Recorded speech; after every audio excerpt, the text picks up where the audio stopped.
irmãos que estão presentes aqui no auditório. Eu gostaria também de saudar você que nos acompanha pela internet, você que nos encontrou. Eu repito isso todo domingo, não há caso. Certamente o próprio Deus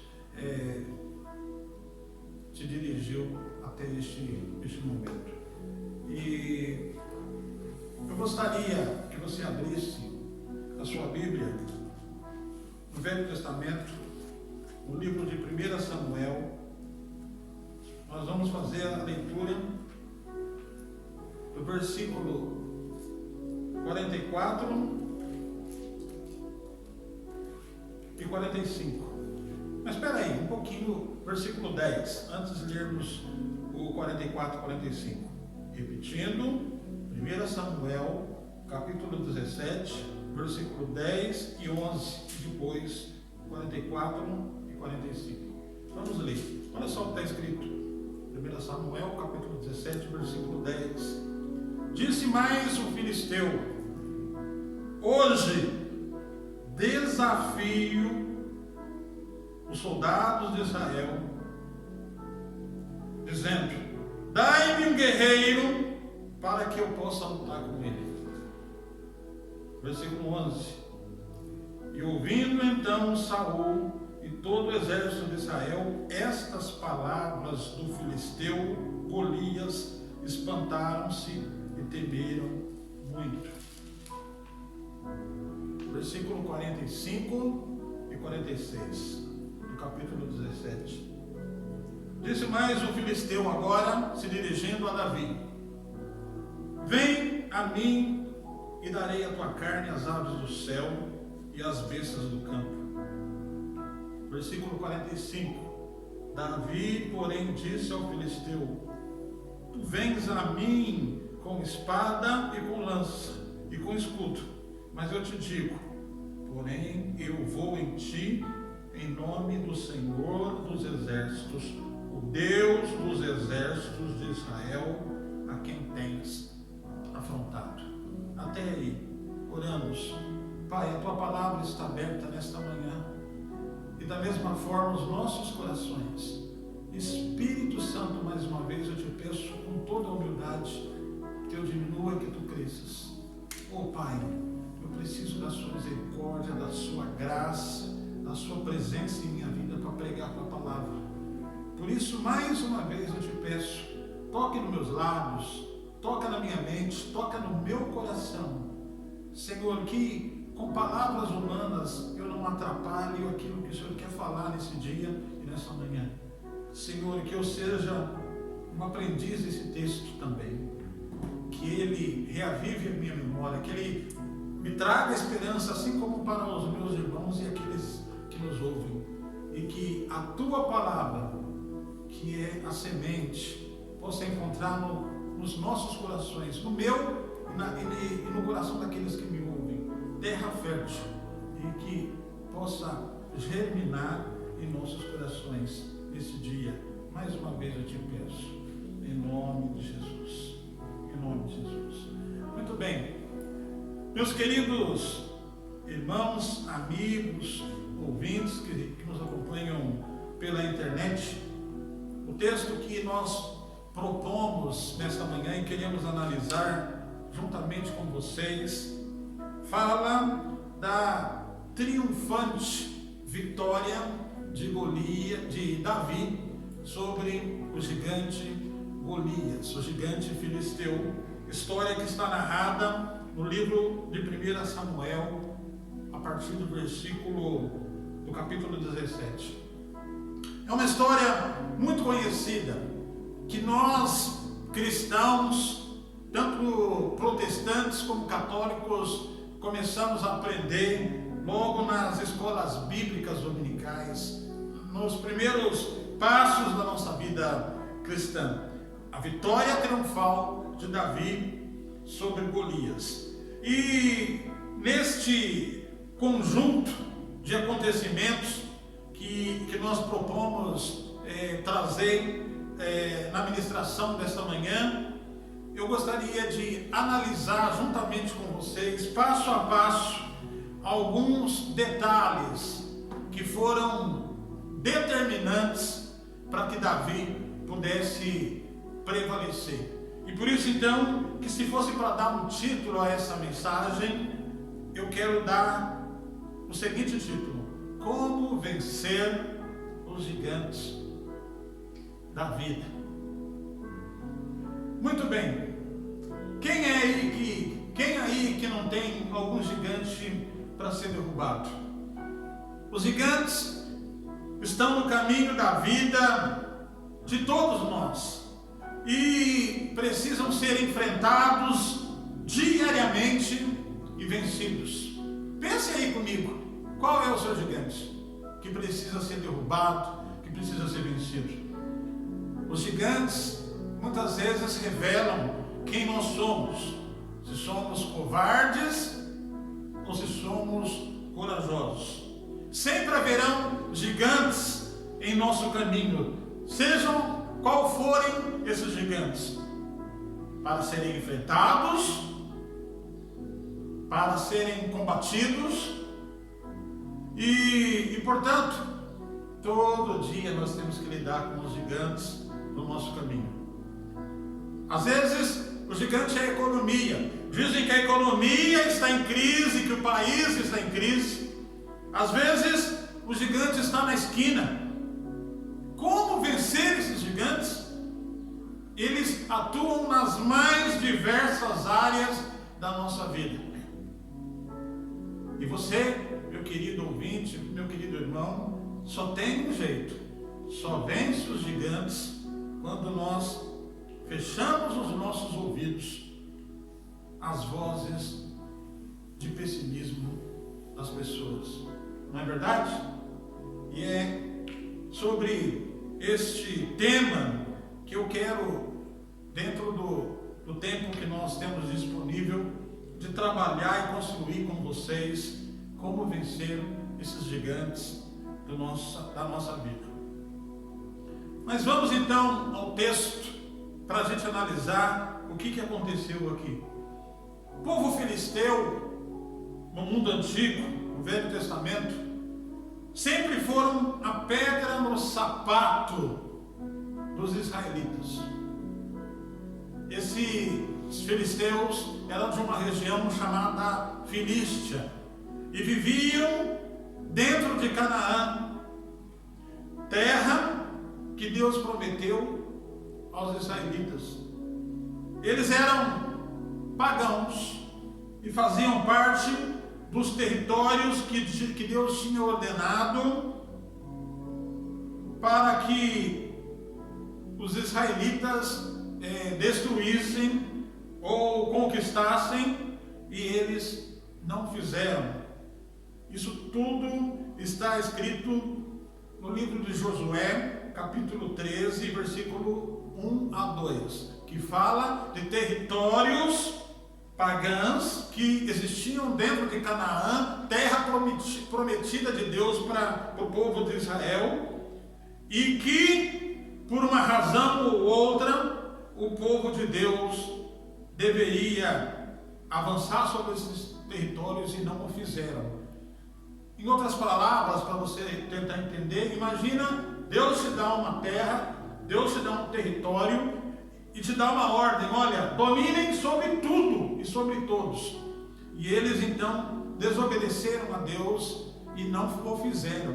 E portanto, eles estavam então com o inimigo vivendo dentro do seu território.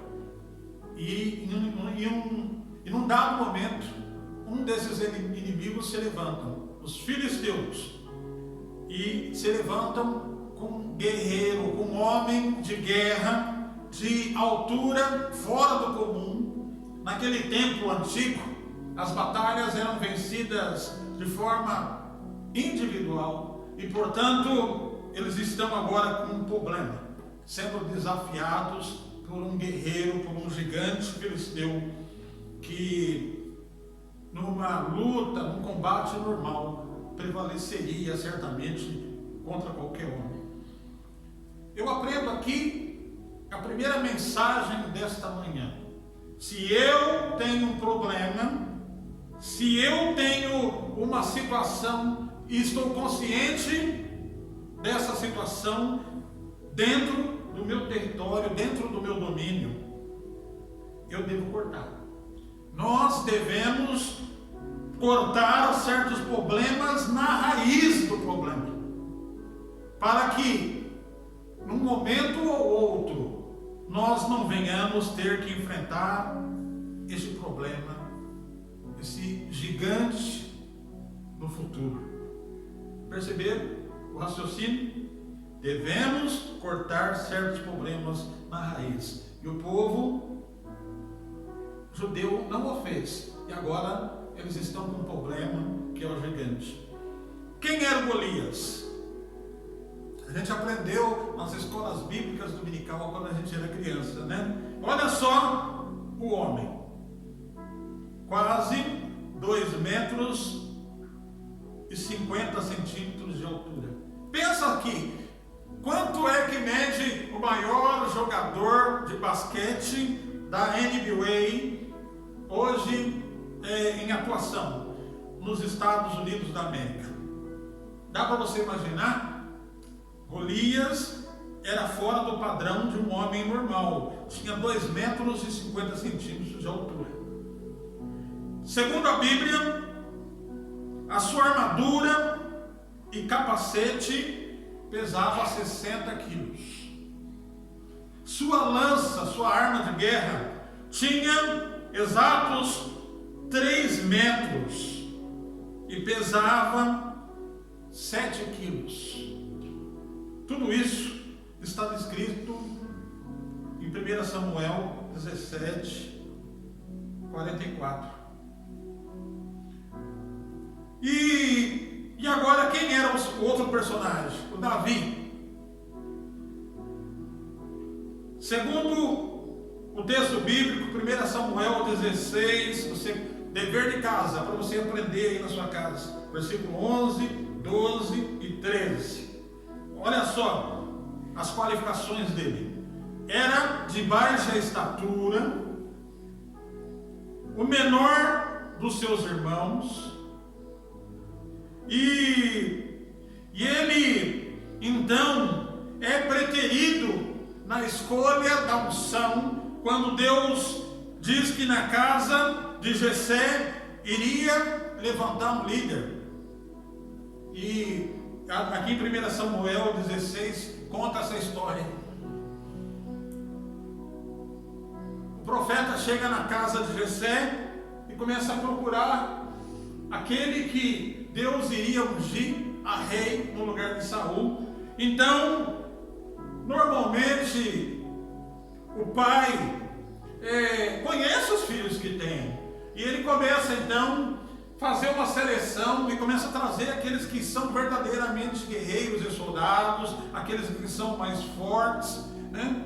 É natural que muitas vezes nós, pais, temos filhos com uma dimensão, com uma estatura, com um físico maior do que os outros. E naturalmente, então, Jessé começa a separar os filhos mais fortes, os mais altos, aqueles que têm experiência de guerra, e vai passando um a um diante do profeta Samuel. Quando termina, os filhos fortes, o profeta se dirige para Jessé e pergunta: são todos esses seus filhos? Está faltando mais alguém? E então Jessé se lembra daquele que foi preterido. Ah, mas peraí, eu lembrei agora, aqui tem um baixinho, o caçula, que está lá no campo, ele é pastorzinho de ovelha, e não sei não, hein? Ele não é guerreiro não, mas é filho. E o profeta então manda chamar ele. E quando ele entra, eu imagino que o profeta fala: mas será que pode ser esse baixinho aí? Quem é que não foi preterido por ser baixinho? Quem é que não sofreu bullying na escola por ser baixinho? Mas eu imagino aqui o profeta, e o texto bíblico fala sobre isso, fica assim admirado com tanta gente com uma aparência com aparente capacidade para uma missão tão importante, e Deus então percebe aquilo que o profeta está imaginando e diz o seguinte: olha,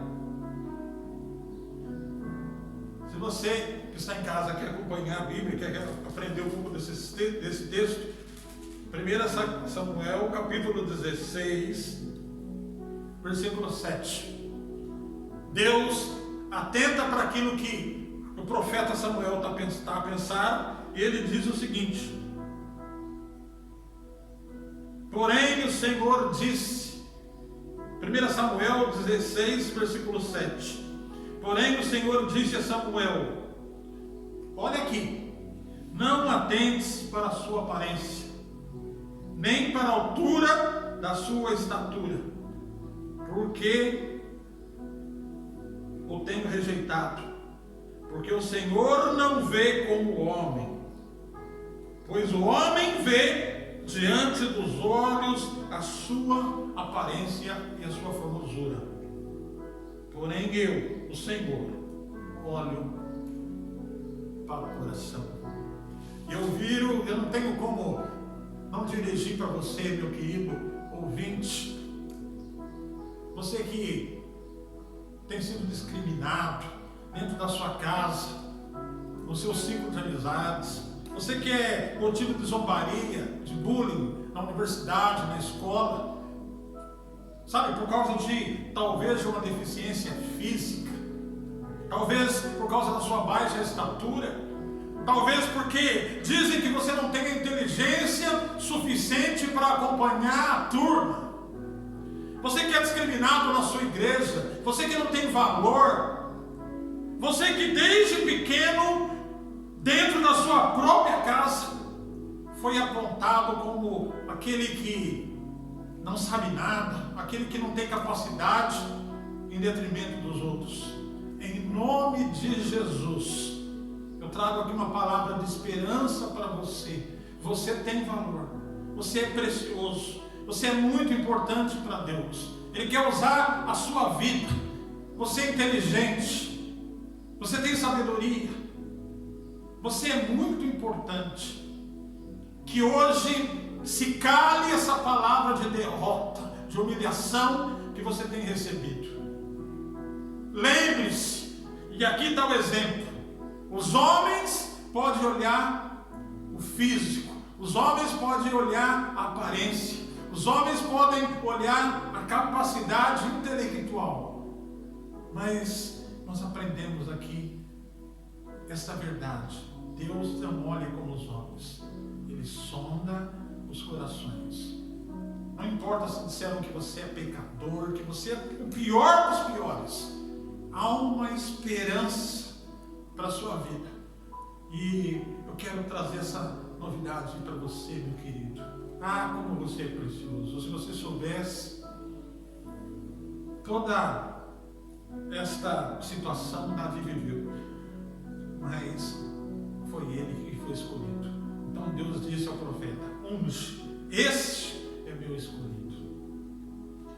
Mas vamos dar continuidade à palavra. O Davi era sim baixinho e de baixa estatura, mas ele era diferenciado. Deus começa a dirigir os detalhes da vida desse jovem desde cedo, mesmo que ele ascendeu ao trono de rei de Israel anos mais tarde. Ou seja, ele recebe a unção, mas leva-se alguns anos para ele assumir o trono. E ele começa a ser perseguido por Saul, e você conhece a história. Mas eu aprendo aqui algumas coisas também que eu quero trazer para essa geração que está me ouvindo. Mesmo discriminado, mesmo baixinho, mesmo as pessoas não dando um conto para Davi, ele tinha atributos e coisas que eu quero destacar para você. A primeira coisa, ele era extremamente zeloso com o pastoreio das ovelhas.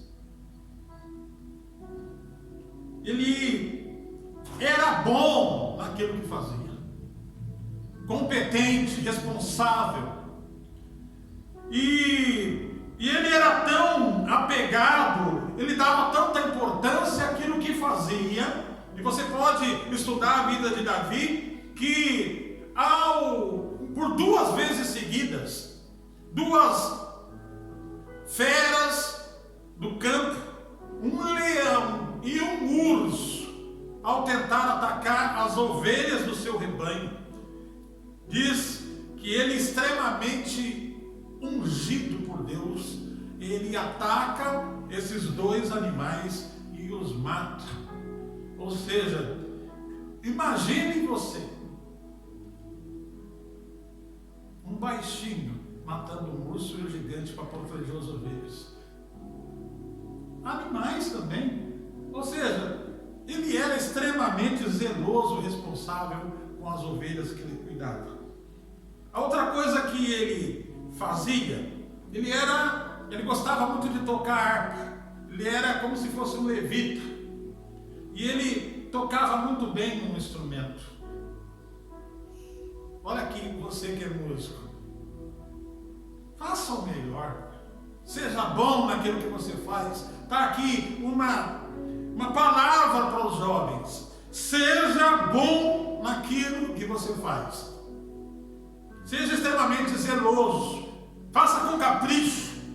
Pode ser, por mais que simples que seja a sua profissão e a sua função, faça o melhor. São exatamente pessoas assim que Deus quer escolher. Qualidades de Davi: zeloso com a profissão, com o cuidado das ovelhas, a ponto de dar a sua vida por elas, para defendê-las de uma fera, de uma besta fera do campo, um leão e um urso. Segundo, excelente músico para tocar as harpas. E o terceiro ofício dele é que ele desenvolveu no campo a habilidade de lançar fundas, um instrumento rudimentar do mundo antigo, que era colocado uma pedra sobre esse instrumento artesanal, e ele era arremessado a uma distância de 50 metros, mais ou menos. E Davi era extremamente habilidoso quando usava a funda, esse instrumento, esta arma rústica e milenar daquele tempo. E ele sabia disso. Eu fico aqui imaginando, meus irmãos, juventude, o Davi, nas horas disponíveis ali no campo, colocando um alvo, uma árvore, uma pedra ou qualquer coisa que pudesse ser um alvo, e treinando diariamente o arremesso desse instrumento de pedra, a funda. E ele chegou a uma desenvoltura no lançamento dessa pedra, que ele tinha convicção que pelo menos de 3 tentativas, aqui eu imagino ele acertaria uma no alvo. E assim, isso foi muito importante para ele prevalecer na batalha contra o gigante Golias. Nos momentos de intimidade com Deus ali no campo, e é por isso que ele foi escolhido por Deus, eu imagino ele tocando a harpa ali no campo, como um adorador, e é exatamente, provavelmente, nesses momentos que ele compôs e escreveu quase todo o livro de Salmos. Você que está em casa e não conhece um pouco de Davi, todo o livro de Salmos foi escrito por Davi, inspirado por Deus. Eu imagino que muitos desses salmos deram belas canções, belos hinos, E portanto, Davi tinha intimidade com Deus. Nos momentos ali que ele tocava a harpa, ele escrevia e fazia composições, e escreveu quase todo o livro de Salmos. E portanto, é nesse cenário, nesta condição, que Davi ungido, e ainda não colocado na função de rei, ele recebe uma missão do seu pai. Uma missão muito simples. O pai de Davi pede para que ele vá até o campo de batalha, levar lanche, uma marmita, para os seus irmãos que estavam no campo de batalha. Olha só a função humilde que ele recebeu do pai. Filho, está aqui preparado o almoço dos seus irmãos que estão na batalha, que estão no exército. Você é um pastorzinho de ovelha, você não tem força para lutar, então vai lá levar um lanchinho para os seus irmãos. E ele, obediente, resolveu ir. Quando ele chega no campo de batalha,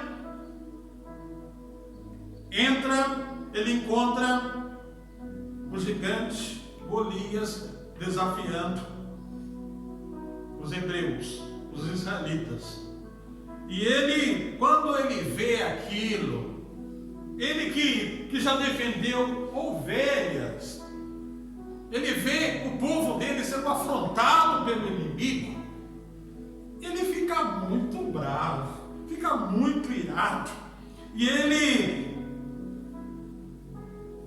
se apresenta e fala: olha aqui, se ninguém tem coragem de enfrentar ele, eu enfrento, eu vou.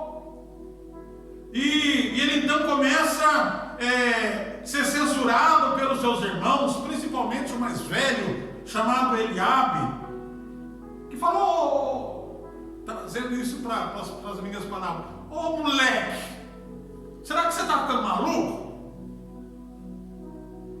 Você vai querer enfrentar esse gigante? Ele vai triturar você. E o irmão mais velho de Davi, o Eliabe, fica então desconcertado e começa a criticar o Davi. Posso trazer isso para o tempo de hoje? Para reforçar a nossa mensagem para essa geração? A pior coisa que tem é você receber crítica de alguém que está acima de você. A pior coisa que tem é você ser criticado quando você tem um sonho, quando você tem um projeto, quando você quer fazer alguma coisa. Quem sabe migrar para outro país, quer vencer na vida, numa profissão, e ser criticado. Mas apesar de parecer contrário, Davi era corajoso, guerreiro e destemido. Por tudo aquilo que eu já adiantei a vocês. No campo matou um leão e um urso para defender simples ovelhas do seu rebanho. E agora ele se candidata para enfrentar o Golias. Então, quando eles perceberam, bom, é um maluco mesmo, deixa ele ir. Se ele quer morrer, é problema dele. Então o rei Saul, com um pouco de pena do menino Davi, fala: olha aqui, 1 Samuel capítulo 17, versículo 45. Olha aqui, moleque, eu sei que você é maluco, que você é doido, mas eu quero te ajudar. Leva pelo menos a minha armadura de rei. Quem sabe você possa resistir por mais algum tempo. Sabe, ninguém acreditava no Davi. Mas interessante que ele recusou a armadura do rei Saul. Eu aprendo aqui uma verdade também que eu quero trazer como mensagem para esse tempo, para nós. enfrentar os gigantes que se sobrepõem sobre nós nessa vida com as armas dos outros, com as armas alheias. Não, nós precisamos vencer os gigantes desta vida com as nossas próprias armas. Davi de pronto recusou a armadura de Saul. Não haveria luta com armas alheias. Muito pelo contrário. Ele falou: a minha luta vai ser com aquilo que eu tenho habilidade. Qual era a habilidade que ele tinha, gente? A funda. A funda. O instrumento milenar que lançava pedras. E uma funda lançava pedras de até 500 gramas, meio quilo. Então, nesse ambiente de desconfiança, nesse ambiente de crítica, Davi se apresenta para lutar com o gigante Golias. Posso dizer uma coisa? Tome isso. Toma posse dessa palavra nessa manhã. Você só vence os gigantes da sua vida quando você triunfar sobre as críticas, sobre as desconfianças que estão à sua volta. Pense nisso. Ah, mas eu tenho um sonho. Eu tenho um sonho de migrar para um país, prosperar. Eu tenho um sonho de fazer uma universidade, mas eu já estou com a idade avançada. Eu não tenho recursos. Só crítica, só desconfiança. Ah, eu tenho o sonho de casar, de constituir uma família. As pessoas vão rir de você. As pessoas vão desconfiar de você. Mas só vence os gigantes que estão em nosso caminho quando nós triunfamos sobre as críticas e as desconfianças que estão à nossa volta. Você precisa saber disso. Sabe por quê, meu querido? Ninguém, olha aqui para mim, é obrigado a viver e acreditar nos seus sonhos. Você pode ter o sonho que tiver. Ninguém é obrigado a acreditar no seu sonho. Sabe quem é obrigado a acreditar no seu sonho? Você mesmo. Pegou? Deu para entender? Mas vamos continuar. Em tempos de crise, em tempos de desconfiança, as pessoas vão querer que você se torne iguais a elas. Sabe, nós vivemos um tempo hoje que as pessoas querem que nós sejamos robô. Em tempos de crise, de adversidade, as pessoas vão querer que você se torne iguais a ela. Qualquer pessoa que tentar fazer a diferença nesse mundo que nós estamos vivendo hoje, nessa sociedade que nós estamos vivendo, vai encontrar resistência. Mas aprenda. Você só pode vencer onde só tem perdedores. Você só pode vencer com os dons e talentos que Deus te deu. Não adianta querer ser um robô, como essa sociedade quer.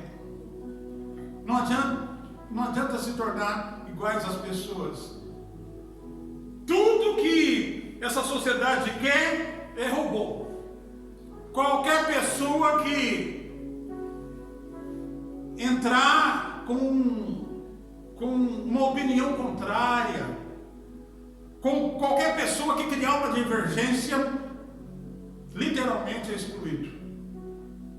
Mas você só pode vencer com as suas próprias armas. Deus não criou você para ser um fracasso, mas Ele quer conduzir você em triunfo. E portanto, se Ele tem um plano na sua sua vida, se Ele tem um sonho, se Ele tem um projeto para você, Ele vai te conduzir em triunfo até o fim. Nós não podemos desistir de vencer. Saul e seu exército olhou para o tamanho do gigante. Davi fez totalmente diferente. Davi olhou para o tamanho de seu Deus. E aqui eu concluo voltando ao versículo 44 e 45 que nós abrimos com a leitura.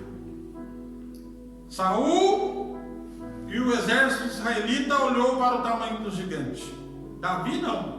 Ele não viu tamanho, não viu estatura, não teve medo. Mas ele olhou para o tamanho de seu Deus.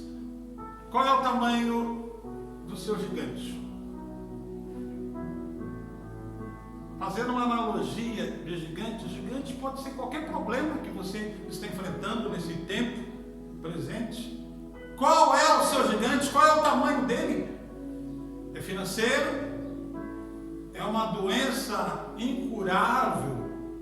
É uma crise de relacionamento na sua vida conjugal que você talvez amanheceu o dia hoje e fala: pastor, não tem mais jeito para minha casa. Eu vou separar desse homem, eu vou separar dessa mulher. Qual é o seu gigante? Seu filho ou sua filha está mergulhado nas drogas. Você já internou, já foi preso.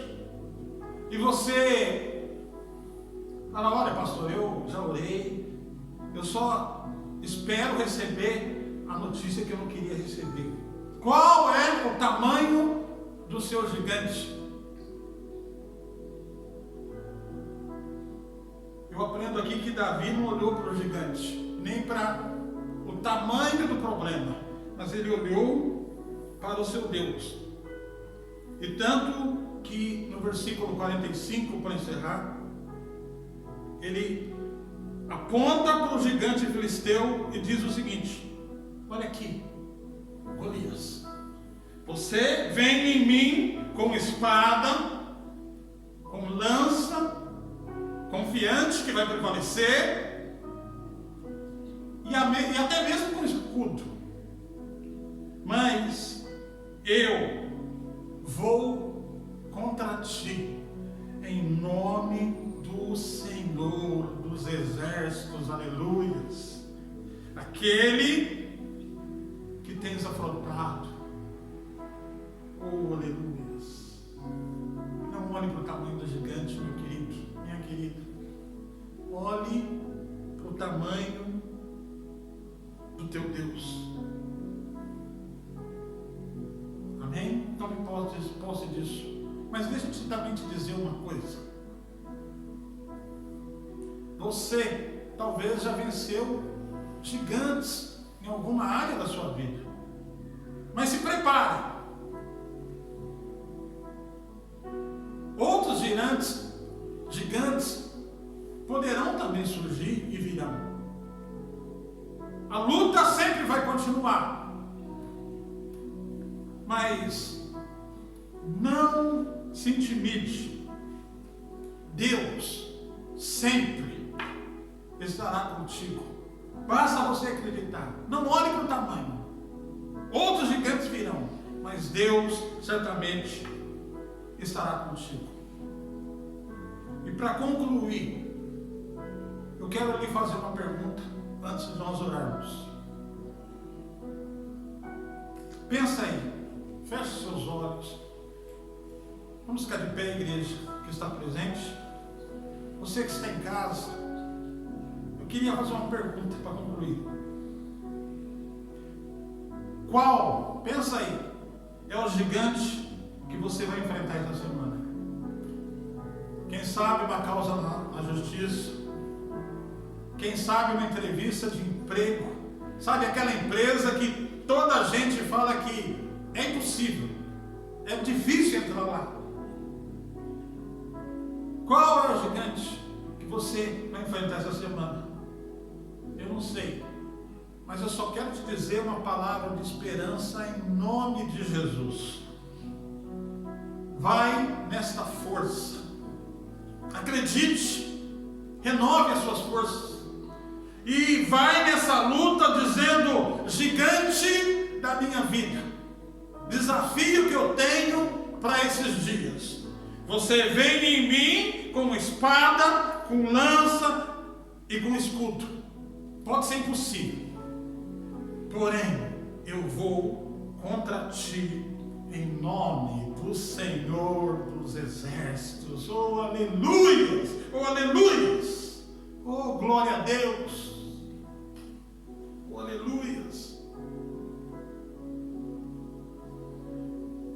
E para encerrar, eu gostaria de orar junto com você e depois por você. Amém? Vocês que estão presentes aqui, fechem seus olhos. Você que está em casa, vamos orar. Pai, em nome de Jesus, eu te agradeço por essa santa e bendita palavra desta manhã, dos gigantes que nós temos enfrentado ao longo da nossa vida. Quais sejam esses gigantes? Senhor, eu tenho a plena convicção que do lado de lá, talvez nas redes sociais, talvez presente, tem pessoas enfrentando causas impossíveis nesse momento. Pessoas que estão no CTI, que estão na UTI, pessoas entubadas, pessoas com situações extremamente difíceis, na qual toda a esperança se esvaziou. Senhor, eu tenho a plena convicção que do lado de lá, talvez acompanhando essa ministração, estão pessoas que estão dizendo: olha, pastor, não tem mais jeito para o meu casamento, eu vou embora de casa, eu vou deixar essa pessoa. Sabe, não há mais nada a fazer.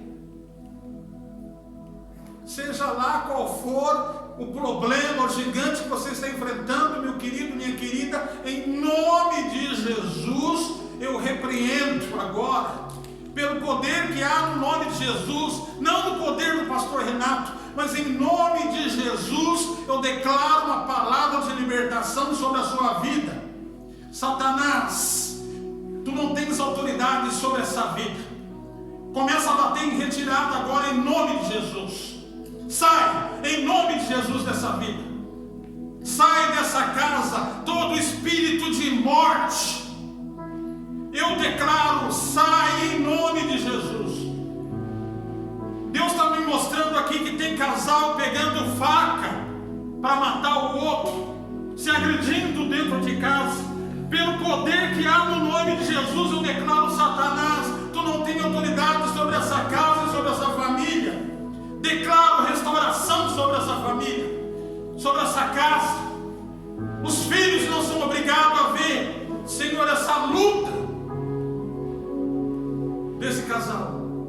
Senhor, eu declaro libertação sobre enfermidades impossíveis neste momento. Em nome de Jesus, que esse gigante de morte caia pelo poder que há no nome de Jesus. Senhor, eu declaro aqui, Senhor, o Senhor me mostra vidas, Senhor, com as finanças amarradas, Senhor, desemprego, gente passando necessidade de alimento, Senhor, tudo por causa de uma maldição, de uma palavra lançada. E eu, em nome de Jesus, declaro libertação sobre essa vida. Sai em nome de Jesus todo o espírito de miséria sobre essa vida. Eu declaro libertação, que o Senhor possa abrir portas de trabalho, portas profissionais, Senhor, restauração deste comércio, dessa empresa que está em processo de falência. Eu declaro restituição pelo poder que há no nome de Jesus. Senhor, pessoas que estão com a vida amarradas, que não conseguem mais sair de casa para ir ao culto, terem comunhão com o Senhor, participar da Sagrada Santa Ceia. Senhor, pessoas que estão desviadas dos teus caminhos. Senhor, toda amarra de Satanás sobre essa vida, eu declaro libertação em nome de Jesus. Traga essas pessoas de volta, Senhor. Toca nessas vidas e nesses corações. Nós, como igreja, oramos e declaramos libertação, cura, que todos os gigantes possam cair nesse dia. Nós cremos e declaramos pelo poder que há no nome de Jesus. Muito obrigado, Senhor. Muito obrigado por essas vidas, aqueles que nos acompanham pela internet, aqueles que estão aqui presencialmente. Senhor, eu profetizo sobre essa casa, eu profetizo sobre essa igreja, Senhor, uma juventude com o espírito de Davi, Senhor, homens e mulheres com esse espírito de intrepidez e ousadia. Eu declaro sobre esta igreja uma comunidade missionária, irmãos evangelistas que amem o próximo, que acolham aqueles que chegam. Senhor, começa por meia dúzia, depois por 12, Senhor, e começa a criar um exército de evangelistas e missionários neste lugar. Nós acreditamos nessa nação. Senhor, oro neste momento por cada um que está aqui presente neste culto. Senhor, dê uma semana abençoada, não deixe faltar o pão, o trabalho, o alimento. Continue a abençoar o nosso domingo, Senhor, a nossa semana. Senhor, os nossos sonhos, os nossos projetos para essa igreja e para essa comunidade. Em nome de Jesus. Em nome de Jesus. E que a graça do nosso Senhor Jesus, que o poder de Deus e as eternas consolações do Espírito Santo seja sobre a sua vida, meu irmão e minha irmã, e sobre você que está nos acompanhando pela internet, hoje e para todo sempre. Amém. Eu gostaria de dar uma palavra a você que vive na zona de Lisboa. Nós estamos em Moscavide, linha vermelha do metro. É muito fácil chegar aqui. Procure nossos contatos através das redes sociais. Teremos toda a honra e a alegria em receber você nos nossos cultos, todos os domingos às 11 da manhã. Um grande abraço. Vai nessa força. Em nome do Senhor.